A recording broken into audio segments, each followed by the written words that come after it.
Dios me lo bendiga, gente, Dios me lo bendiga, familia de Jesús en la calle. Hoy tenemos una entrevista muy especial, nuestra primera entrevista también. Tenemos a un invitado internacional que viene desde el Uruguay, como ven en el título, se llama Daniel Pessoa. Él es nuestro abuelo espiritual. Él tiene su ministerio allá en Uruguay, en Montevideo, y la verdad que es una bendición que Él esté con nosotros. Les invitamos a que se quede hasta lo último porque sé que Dios va a hablar a través del apóstol, sé que Dios va a poner una palabra del apóstol para ustedes, para su vida. Quédense hasta lo último que Dios lo va a bendecir. Así que no sé si quiere presentar, quiere... Saludar más que nada, bueno, saludamos a toda la audiencia que va a estar escuchando esta entrevista y bueno, gracias por la oportunidad, primeramente al Señor y gracias a ustedes por darnos esta oportunidad, este privilegio y la primicia de poder ser parte de este nuevo proyecto. Bueno, nosotros queríamos comenzar con una pregunta que dice, ¿cómo fue que empezó el ministerio en usted? ¿Siempre sentiste que Dios le estaba llamando o que fue algo que al recorrer el camino fue pasando así? Sí, una vez que conozco al Señor, una vez que experimento el amor de Jesús, la sanidad del corazón, la liberación de las cosas que venía cargando, ataduras, vicios. Y bueno, fui impactado a través del amor de Dios y creo que esa obra maravillosa que Dios hizo en mi vida fue el detonante para comenzar a sentir de parte del Espíritu Santo el deseo de compartir lo que yo había experimentado. Yo creo que en muy pocos días, en muy poquitos meses, en mi ignorancia, ya sentí el llamado de por lo menos compartir lo que Dios había hecho en mi vida. Y ahí empezó todo. Empezó como evangelista. Claro, empezamos como evangelista, saliendo a las calles con megáfono, parlante, aún siendo ignorante, ¿no? Porque no conocía mucho de la palabra, pero sí tenía un testimonio, sabía lo que Dios había hecho en mi vida, tenía esa convicción de parte de Dios, y era lo que salía en ese momento, que era mi testimonio, a través de un megáfono, a través de un parlante, y bueno, y eso llenaba mi corazón, me llenaba de alegría, y ahí comenzó todo. Sí, Sí, sí, más sí. o menos yo me acuerdo que había contado un poco del tema que antes de conocer a Dios usted tomaba mucho y todas esas cosas.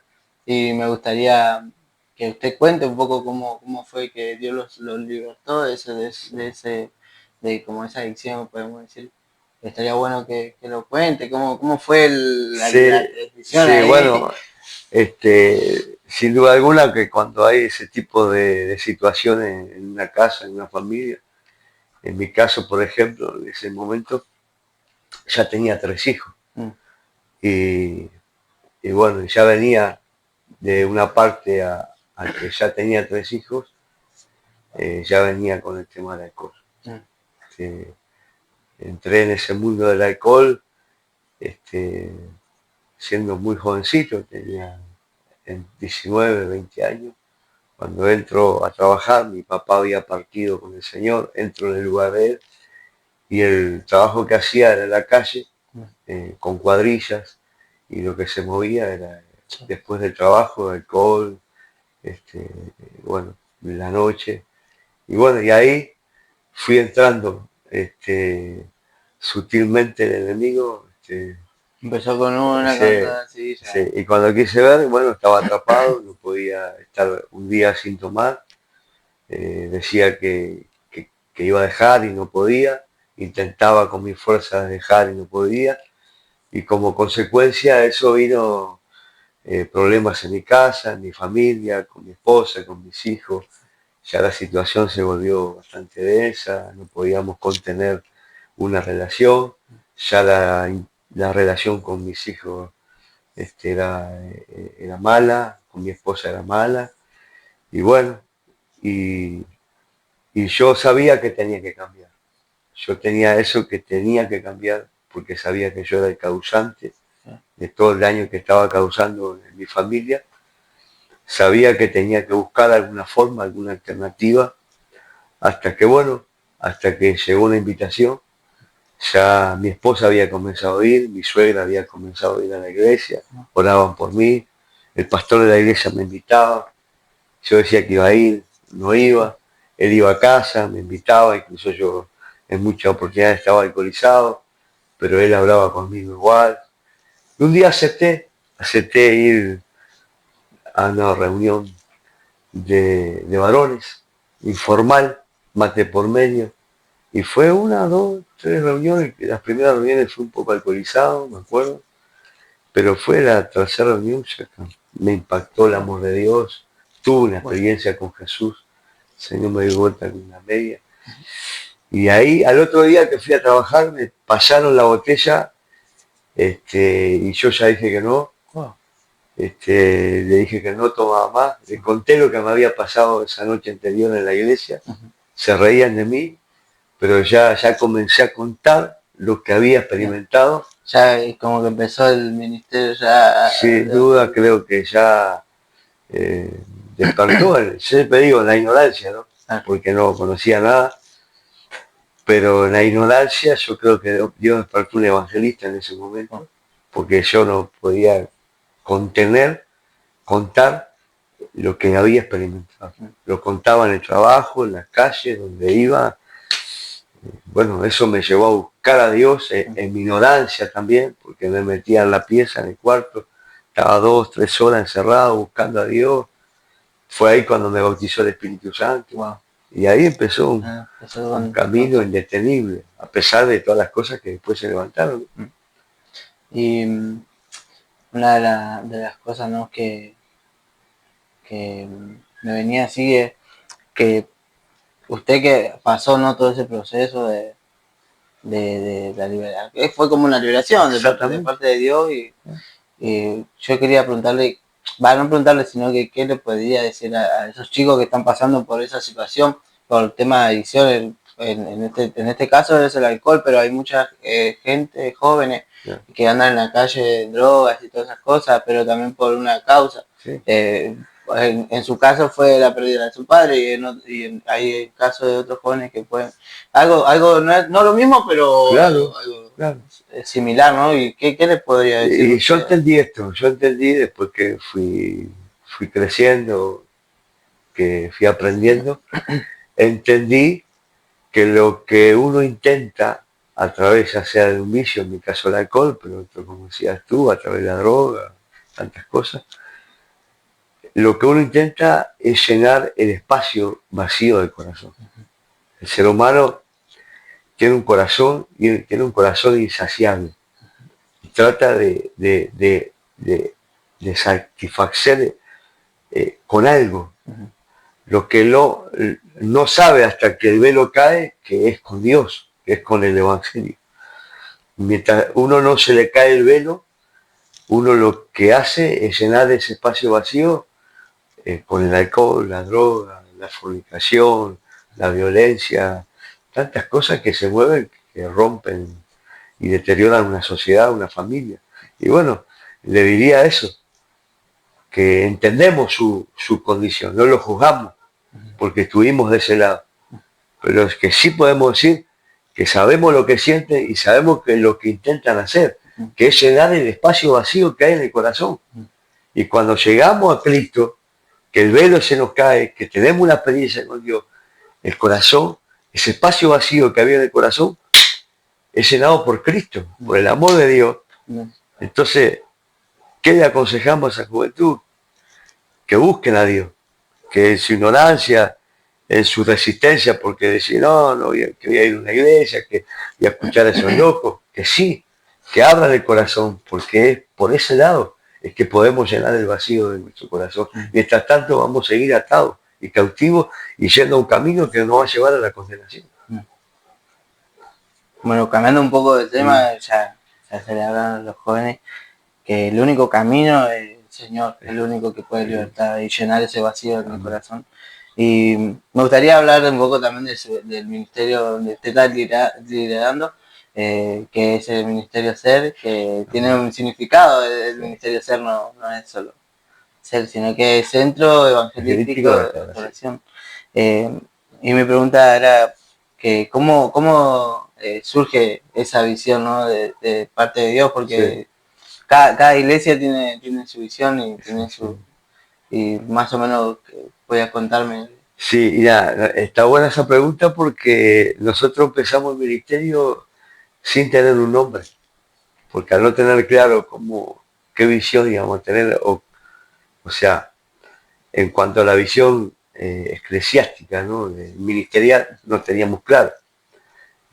Comenzábamos, pero no sabíamos qué nombre tenía la iglesia, pero sí teníamos claro que necesitamos recibir ese nombre de parte de Dios.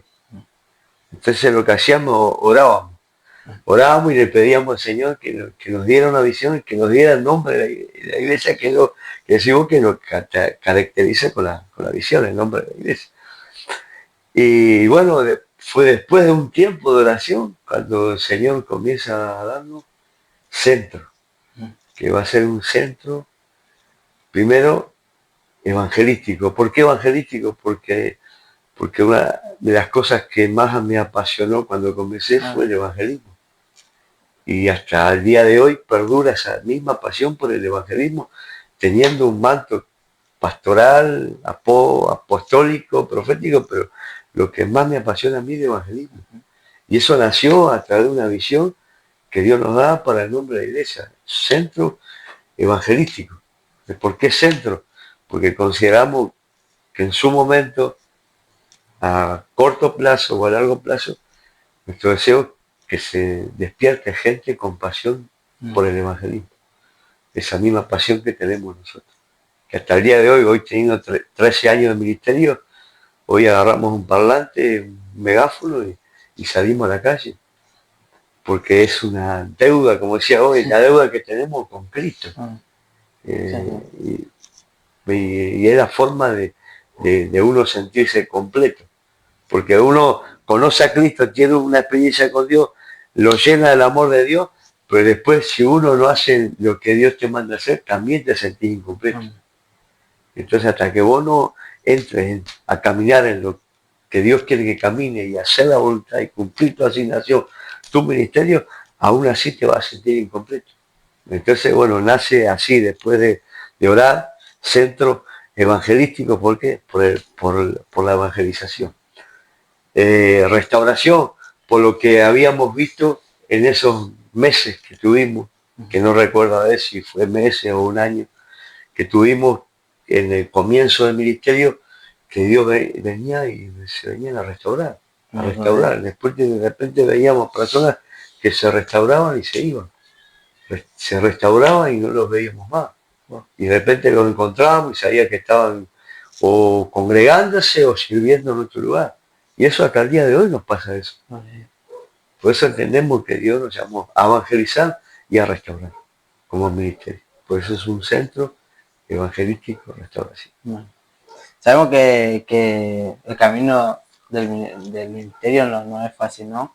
Y ¿cuáles fueron los mayores desafíos que tuviste que enfrentar al seguir tu llamado? Tremendo. Sí, uno de los desafíos más fuertes fue en el comienzo del ministerio, que yo pensé que no sé si sabía que íbamos a ir o si íbamos a ir. Pero es fuerte porque fue cuando nuestra hija Agustina queda embarazada. Y eso fue un desafío tremendo, porque yo no sabía lo que iba a pasar, no sabía cómo iba a enfrentar esa situación, porque te vienen mil cosas a la mente, porque en un momento parece que se termina todo, porque vos decís, estoy sirviendo a Dios, soy un pastor, te pasan cosas por la mente como qué van a decir, o si me van a apoyar, o qué va a hacer de nuestro ministerio. Y fue todo un desafío, porque Agustina era una adolescente, y no era una hija que tenía una relación, o que saliera con un chico, fue algo que se dio y se dio un día y después pasó lo que pasó, porque un día cedimos y dijimos, bueno, hoy papá me quiero quedar, no quiero ir a la iglesia, por eso nosotros siempre alentamos a la familia a que lleven sus hijos a la escuela bíblica, que lleven sus hijos a la iglesia, que mientras podamos, que son niños y adolescentes, que podamos imponerles, entre comillas, lo hagamos, que le marquemos que la autoridad, y así se enoje, así vayan enojados a la iglesia, con cara larga, pero que no, que no caigamos en el error, porque hoy pasa y hoy lo vemos, de familias que tienen hijos de 6, 5, 7, 8, 9 años, que dicen no quiero ir a la iglesia y los dejan. Y eso es un error que nos puede costar lágrimas. Y a nosotros nos costó lágrimas cuando cedimos, y que fue una oportunidad, porque Agustina, como todos mis hijos se criaron en el Evangelio. Y a todos los llevamos a la escuela bíblica. Pero un día que dijimos que está bien, quedate, ese día lo pagamos caro. No quiero decir que todos los casos sean iguales. Te cuento lo que, a la pregunta que iba, el desafío que tuve que tener, de enfrentar a la gente, de enfrentar a un cuerpo ministerial, de reunirlo y decirle lo que había pasado. Claro, de decirle lo que había pasado. Y bueno, y fue un desafío, pero tuvimos una respuesta hermosa, primeramente de Dios, después de la familia y después del ministerio, porque dijeron, nosotros estamos con ustedes. Nos apoyaron a nosotros, apoyaron a Agustina, salimos adelante, y como dice Agustina a veces, yo nunca me sentí una madre soltera. Nunca me hicieron sentir una madre soltera. Y bueno, y ahora tiene 2 hijas hermosas, tiene una familia, es una profeta. Pero en su momento había que enfrentar esa situación, fue un desafío. Y ella siendo joven, ¿no? Claro, un adolescente. Wow. Había cumplido 15 años cuando nos entregaron. Wow. Sí. Chiquito. Y bueno, hablando así, siendo adolescente, joven, ¿no? Sí. Hay muchos jóvenes ahora que están queriendo servir a Dios, ¿no? Con muchas ganas y no saben por dónde empezar. No saben cómo empezar a servir a Dios. ¿Qué consejo le darías siendo apóstol, no? Estaría bueno. Como hablaban hoy la prédica, ¿no? ¿Cómo se dice? Que decía de la que de las órdenes así, ¿no? La instrucción. Instrucción. ¿Qué instrucción vos le darías a los jóvenes que están queriendo servir a Dios y no saben por dónde empezar? Claro. Lo importante, y valga la redundancia, qué bueno que un joven quiera servir a Dios. Hoy encontramos pocos jóvenes que quieren servir a Dios. Y cuando hay jóvenes que quieren servir a Dios, primeramente es nuestro deber como ministros o como mayores en el Señor, apoyarlos. Si bien no tienen claro cómo hacerlo, por dónde empezar. Y bueno, ¿cómo empezar? Como empezamos nosotros. ¿Cómo empezamos nosotros sirviendo al Señor? Siendo obediente a un ministerio, siendo obediente a los pastores. Si había que limpiar un baño. Si bien Dios pone sueño y anhelo, ¿no?, en el corazón, pero se sirve a Dios así, de esa manera. Se aprende a servir a Dios de esa manera. Lavando un baño, limpiando en la iglesia, atendiendo a los chicos, llevando un vaso de agua, estando en los pormenores, los detalles, poniéndose a disposición de los pastores. Si los pastores piden hacer algo, ser los primeros, levantar la mano y estar, y es así. Y nunca, como siempre digo, nunca perder las oportunidades, porque hay jóvenes que quieren servir a Dios y a veces tienen las oportunidades y no las aprovechan. Y yo siempre digo, ¿cómo entendés? Y le hago ver a la gente que llega a la iglesia y empieza a crecer. Y tiene temores, porque el joven que quiera servir a Dios tiene temores, no sabe cómo hacerlo, tiene miedo a equivocarse. Lo primero que dice, no sé orar, no me cuesta leer, todo eso viene, pero tenemos que aprovechar la oportunidad. A los jóvenes que nos van a escuchar y que van a escuchar esta entrevista, aprovechen las oportunidades. Yo una de las cosas que hice fue aprovechar las oportunidades. Se me decía, vamos a evangelizar, vamos. Daniel, en mis comienzos, ¿te animaba a orar por la ofrenda? Y me animaba, a pesar que tenía temores, que me trancaba, que me costaba, yo me tiraba porque así empecé a servir a Dios, a orar por la ofrenda, a contar un testimonio. Yo le digo a los hermanos a veces, ¿quién tiene un agradecimiento? ¿O quién tiene un testimonio? Y se quedan todos ahí y sabemos que hay, pero no se anima. Aproveche la oportunidad. Porque usted al pasar cuenta lo que Dios hizo en su vida y comienza a fluir y a desarrollarse y a quitarse esos temores. Y así empezar a descubrir. Sí, hace unos días también yo hablaba con mi esposa y ella me decía, yo tengo, cuando dice, ¿qué quiere pasar a agradecer? Y dice, ella me decía, yo tengo muchas ganas de agradecer, porque Dios siempre hace cosas en nuestra vida. Pero dice, pero es como que le costaba, me decía ella, no, como que no se animaba, pero pues si alguien venía y te decía, agradecer, ella sí iba a ir, ¿viste? Pero a mí me decía, orás por la ofrenda. Yo me preparaba una prédica. Yo me encerraba, me educaba y apuntaba y escribía.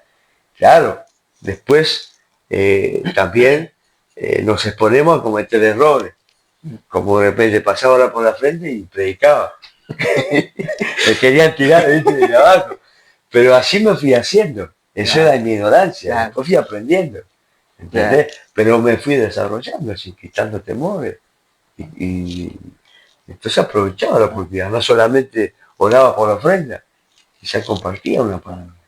Y ya podía exponer. Y capaz que alguien estaba necesitando esa palabra. Después me decía, gloria a Dios, qué bueno que es. Sí. A veces me decía, viste, ya, te pasaste. Pero así te vas haciendo. Los jóvenes se tienen que hacer así, ¿no? Tienen que tomar los desafíos. Tirarse. Y bueno, te va a equivocar, claro que te va a equivocar. Pero te vas a hacer también. Y Dios te va a formar. Y vas a aprender. Y vas a descubrir que tenés cosas que ni sabía que tenías. Sí. Hoy cuando arranqué yo estaba lleno de vergüenza, pero al recorrer, claro. Como metí un par de errores, me parece que hay un par de ediciones ahí. Pero vamos a ver qué pasa. Otra pregunta que tenía yo, viendo cómo está el mundo ahora, ¿no?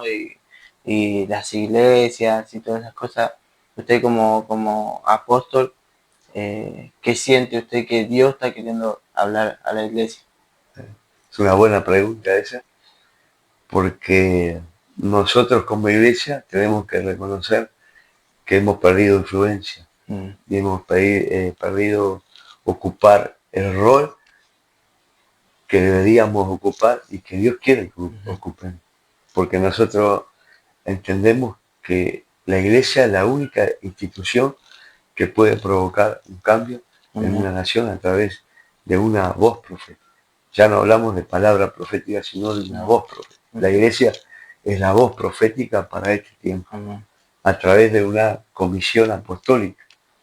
Entonces, la iglesia se tiene que despertar, se tiene que levantar. El otro día escuchaba una estadística muy fuerte de un predicador que es sudamericano, pero que vive en Estados Unidos. Es un predicador relevante, que estuvo en un campamento en Uruguay y comentaba que en Estados Unidos en los últimos años cerraron más de 5 millones de iglesias. Y eso es terrible. Mal. Entonces eso nos habla que a través de iglesias que se cierran, se habla de un deterioro en la sociedad y en la familia. Porque nosotros somos luz para este mundo y sal para la tierra. Y si nosotros no estamos salando, no estamos siendo luz como iglesia, eso va a impactar en lo espiritual y va a repercutir en lo político, en lo social, en lo económico. Y por eso vemos lo que vemos y pasa lo que pasa. Amén de los juicios de Dios que pasan por las consecuencias de la idolatría, del pecado, pero nosotros, la iglesia, creo que es escudo y baluarte, dice la Biblia, y tenemos que levantarlo como tal. Es la única institución que puede eh, traer cambios relevantes a la sociedad. Es la única, nosotros, siendo cartas abiertas, cumpliendo ese rol, ¿verdad? Y ya pasa que no solamente por una iglesia, sino pasa por lo que podamos hacer nosotros en el lugar donde estemos, y pasa por los lugares que podamos ocupar como iglesia. Se habla que la iglesia no puede estar en la política, se habla que la iglesia no puede estar en lugares como, como hoy día, tipo, tipo teatro, actores, en eso, ¿viste? Sí. Pero alguien se tiene que levantar. Una luz tiene que haber en esos lugares. Una sal tiene que haber en esos lugares. Tal vez, claro, todos los pastores estamos llamados a eso, pero sí se tiene que levantar en medio del remanente de Dios, gente que se meta en esos lugares y sea influyente, relevante, para poder provocar esos cambios, por ejemplo, en los parlamentos, cuando se van a votar las leyes, que haya un hijo de Dios que diga, no, esto no, esto no. Y bueno, es un granito de arena, sabemos que es poco en medio de tanta oscuridad, en medio del sistema que golpea la sociedad, que se mueve un reino espiritual detrás de eso, que va a quebrantar, a romper, pero bueno, un granito de arena ya acá, siendo la voz profética, como te digo, para este tiempo. Sí, creo que con usted también habíamos hablado, no me acuerdo con quién era bien, que hablábamos también del trabajo, de suponer que si el cristiano, si es un colectivero, él tiene que ser la luz ahí en el colectivo, porque si no, no vamos a llegar a ese sector, ponerle, o lo mismo poner en mi lugar, que yo soy barbero, y poner, yo voy a hacer luz ahí, a llegar a la gente, esas que nadie llega, porque si no hay un cristiano. Es que tu barbería se convierte en un púlpito. Claro, y así con todos los trabajos sería. Ahí está el granito de... El rol de la iglesia. El rol de la iglesia. No, bueno, no se trata de cuatro paredes, sino que también la misma palabra nos dice que fuimos enviados al mundo a predicar la palabra de Dios, ¿no? Y bíblicamente lo que se anhela, lo que se espera, y proféticamente, como siempre hablo, ¿no? El avivamiento. O sea, si bien la venida del Señor está cerca, porque la palabra más segura en la Biblia, la palabra profética, se está cumpliendo, pero también se va a cumplir lo que dice Joel, que en los posteriores días se derramaría el Espíritu Santo sobre todo acá. Y eso es lo que creemos y estamos esperando. Ahora tengo una pregunta un poquito más picante. El rol del apóstol hoy, ¿no? Hoy en día algunos cuestionan el rol de los apóstoles. ¿Qué pensás de eso y qué rol tiene un apóstol en la iglesia hoy en día? Es buena pregunta, porque es algo que aún se sigue resistiendo, se sigue criticando, pero es algo bíblico. No podemos ocultar el sol con un dedo, no podemos arrancar una página de la iglesia. Es parte de los 5 ministerios. Y más que nada es parte de la obra apostólica.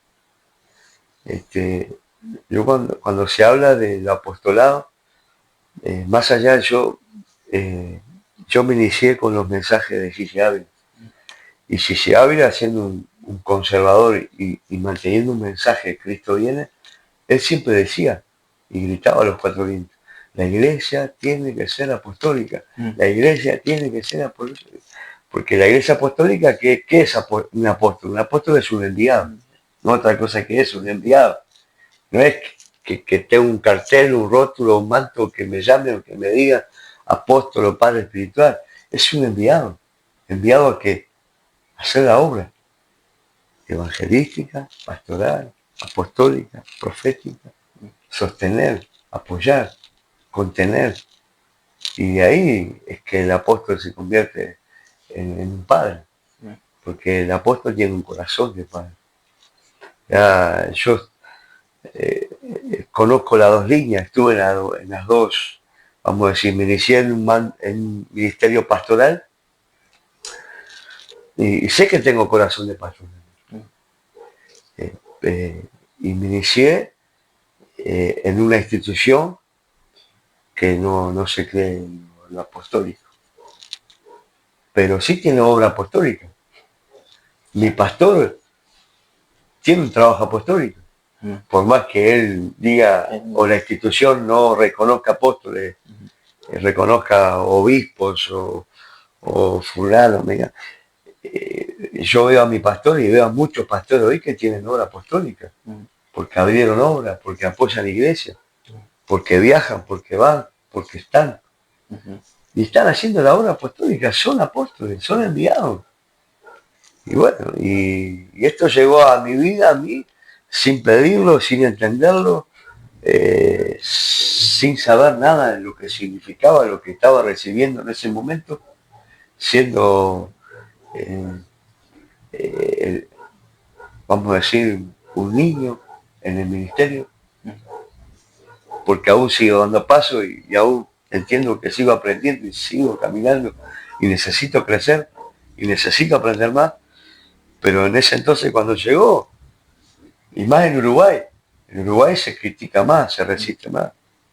Yo siempre digo, cuando Dios trajo eso sobre nosotros, el apostolado, en lugar de conseguir amigos, conseguí enemigos, porque ahí personas que me amaban dejaron de amar, personas que estaban conmigo dejaron de estar, ¿entiendes? Entonces, un apóstol, primero es un enviado, segundo, tiene que creer a lo que Dios lo está llamando y a lo que Dios puso y a lo que Dios quiere hacer. Entonces, primero, creo que soy un enviado como apóstol de Jesucristo por gracia y misericordia. Y lo recibí, ya te digo, sin entenderlo, sin pedirlo. Que fue en un culto, cayó la gloria de Dios, cayó el derramamiento del Espíritu Santo. Dios usó la herramienta en ese momento, vino la impartición, estuve una hora y media sin poder levantarme, solo lloraba, me levantaba, me caía, estaba bajo una nube, y bueno, y ahí empezó todo. Y fue todo un desafío también. Fue un desafío tremendo. Nos contaba así de un sector, ¿no? De la iglesia donde usted iba, pero también justo se me venía una pregunta de la paternidad como apóstol, que más o menos también hay gente que también critica la paternidad, pero vemos también al apóstol Pablo diciéndole a mi hijo a Timoteo y todas esas cosas. Hijitos, dijo Jesús. Wow. Hijitos, ¿tienen algo para comer? Wow. Cuando estaban pescando, se le apareció después de resucitar. Hijitos. O sea, si algo veían los discípulos de Jesús era un padre. Wow. Por eso Jesús le dijo, cuando se fue, yo me voy, pero no los voy a dejar huérfanos. ¿Qué quiere decir huérfano? Alguien sin padre. Dije, no los voy a dejar sin, no los voy a dejar huérfanos. En otras palabras, no los voy a dejar sin padre. Y por eso Satanás se ha encargado de opacar y de que no se revele eso a la iglesia, la paternidad. Por eso vemos tantos jóvenes en las calles, perdidos, con hogares disfuncionales, sin padres, sin madre. ¿Por qué? Por eso mismo, porque quiere ocultar, quiere opacar Satanás, que no se revele la paternidad dentro de los ministerios. Cuando una estrategia claro, cuando se revela eso, el ministerio comienza a crecer y comienza a funcionar en pos de familia. Y tengo una más por acá, dice, para ir cerrando, ¿no?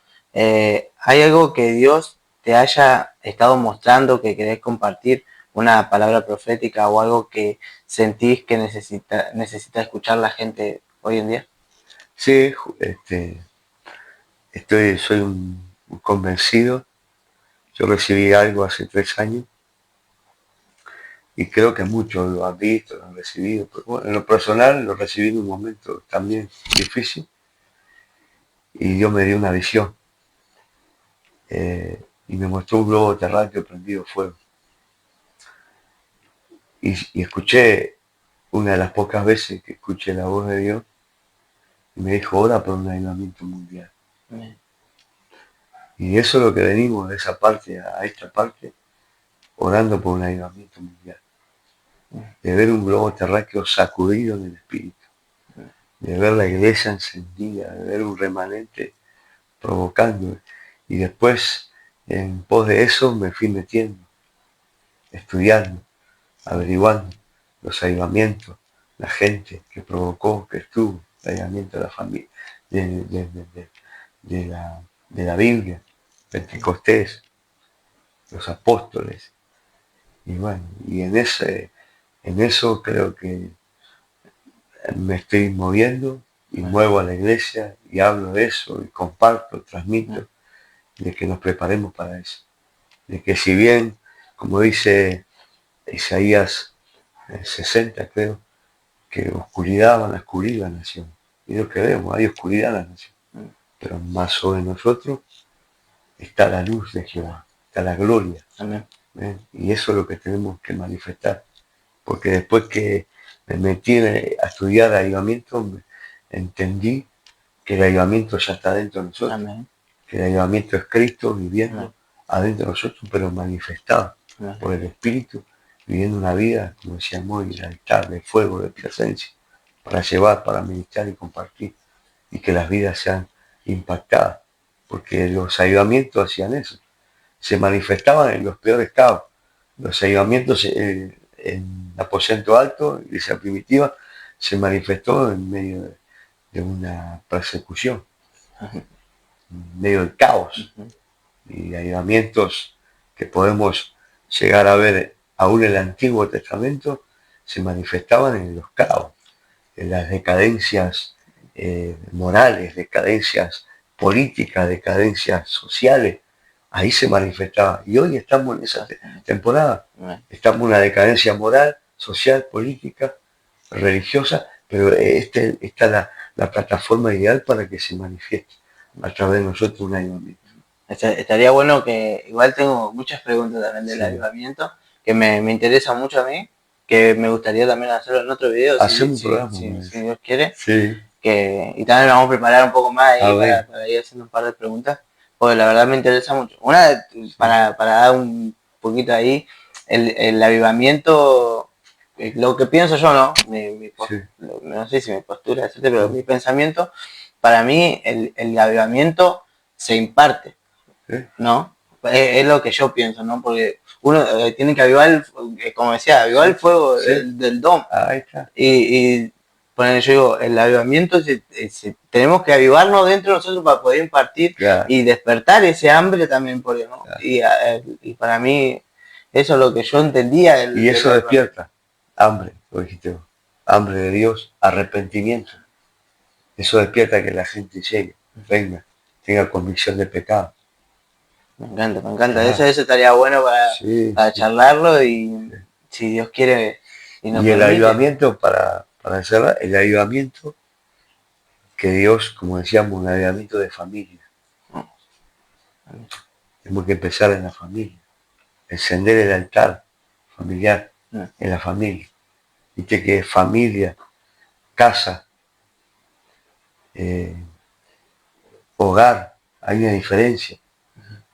Hogar, familia, casa. Hogar viene de hoguera.